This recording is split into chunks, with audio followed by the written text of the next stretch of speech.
Alright guys, this is Illamixer here for my first YouTube video and my first battle report. Most of you guys will know me as Matt, who the Word Bearers player from Templars Crusade 01's videos. I'm also probably covering Black Legion Braska and the Voodoo Orks pages as well. But this is my first game. I say my first game. This is my first game on my channel and my last game against the IHF. So if I pull back, you can see a large contingent of horrible men and tanks there, and a slightly smaller contingent of mine. I'm here with Mark today. Say hello, Mark. Hello. He's a friend of mine. He's the Imperial Guard player. And the game we're playing is... How many Mission 2. Guard can fit on the board? How many Imperial Guard can fit on the board? No, it's Mission 2, Crush Them. So it's just a straight pitched battle. I get 5 points for every troop wiped out, 50 points for HQ. Anything reduced to half strength, I get 1 point for, or if it's immobilised in the case of the tanks. Also, every turn we have to roll a d6, and on a 3-up we get to collapse a piece of terrain, and any infantry inside take 2d6 strength 5 hits. Vehicles are hit on their rear armour. But based upon the deployment, that's not going to happen for the first few turns. I deployed first, so Mark gets the first turn unless I can seize the initiative on a 6, which I don't do. So we will see you at the end of Imperial Guard turn 1. See you later, guys. You alright, guys? I'm here at the end of the Lords of Cadia turn 1, and if we start down here, Mark, just run us through what you've done. What I've done is mainly scatter blast templates. So my main tactics this turn was to try and reduce his tactical squad, which I've managed to successfully do through 3 battle tanks and 1 heavy weapon squad to I've killed, what, 3 people? Yeah, cool. So if we start down here, what did this... So these guys... So the battle tank and the heavy weapon squad both shot at the tactical squad. Yeah. I've moved a veteran squad forward and left the main infantry squad static. They couldn't fire due to rapid fire. And the other 2 Lehman Russ battle tanks unloaded also at the infantry squad. Yep, and 3 of those killed, but I passed my leadership test, so they stayed put. And I've moved this other infantry blob up, probably to absorb the inevitable incoming assault.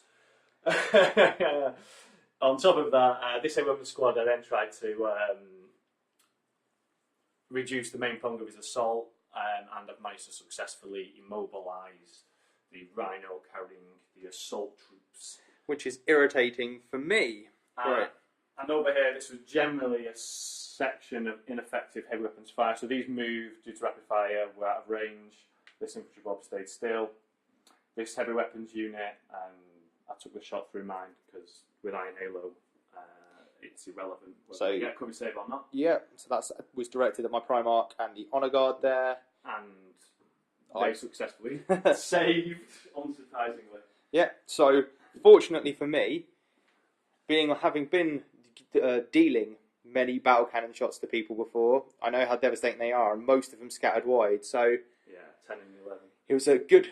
From Mark's perspective, it was a bad turn. From mine, it was a really good turn of him not shooting me. So we'll see what I can do in my return. So I'll see you at the end of the Word Bearers turn 1. See you later, guys. Hi guys, here at the end of the Word Bearers turn 1, and what a turn it was for me. I'll start down here. So as you can see, Law Guard didn't move this turn, but the Honour Guard did. And in place he uses liturgies, which I'm sure you guys are familiar with now. Use Purge, so I rolled 3 on a D3, so that's 2 squads to take leadership test will take D6 automatic wounds, no armour save is allowed. I targeted that heavy weapons team which passed their leadership test, and then at the far end of the board here there was a heavy weapons team.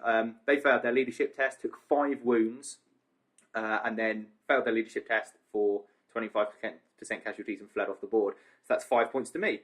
Woohoo! Down here, the Terminators did infinitely better than they did in my last game, because they're on the board for one thing. If you haven't seen my last game, Templars Crusade 01, he's got it on his channel, so you'll be able to find it there. These guys shot at the other heavy weapons team that was there, and between the the combi bolters and the Reaper autocannon that's in the squad did 3 wounds, but because the autocannon's a strength 7 weapon, instant killed one of the bases. Hell yeah. In the middle, again, there's a significantly thinned, once the camera focuses, thin squad of guardsmen there. I don't think it wants to focus. Yeah, there you go. That's because my tank moved up 18 inches because it's on the road. Tank shot them. They failed their leadership test and moved out the way. It then disgorged the tactical squad, who proceeded to shoot and flame the hell out of that squad. Yeah. The assault squad that you see there just came out of the tank, moved and ran because they couldn't do anything. These guys have got something a little bit new. So before the game, I get D3 Miracles of Faith, which do all sorts of different things. These guys actually have a Faith token, which allows a single shot to become an AP1 Lance weapon, AP1 Lance shot after it's hit, but it has to hit first. And unfortunately, the missile launcher failed to hit, shooting the tank over there. So there you go. Last thing that happened, there's a big hole there where there used to be some people. My orbital bombardment came down in turn 1. We all know how devastating that can be. If you watch the Voodoo Orks 3rd Ork game, I killed 18 models in total. Was it, Mark? No, I think it might be 17 or 16. Yeah. But I think it was 17 actually. Yeah. 17. So that was it was 17 models. 10 so and 7. 10 and 7. Yeah. So that's a lot of death caused to that squad. The infantry squad are currently falling back, but unfortunately the HQ choice managed to save itself, steal itself, bodyguard throwing itself wildly in front of the commander to keep them alive. So all in all, that was a good turn for me. I get the feeling those guys might come under a large volume of fire this turn though. So I'm slightly concerned, but 5 points already earned, and I've got a spearhead in the middle of their line, so let's see what happens. Moving into Lords of Cadia turn 2. See you later, guys.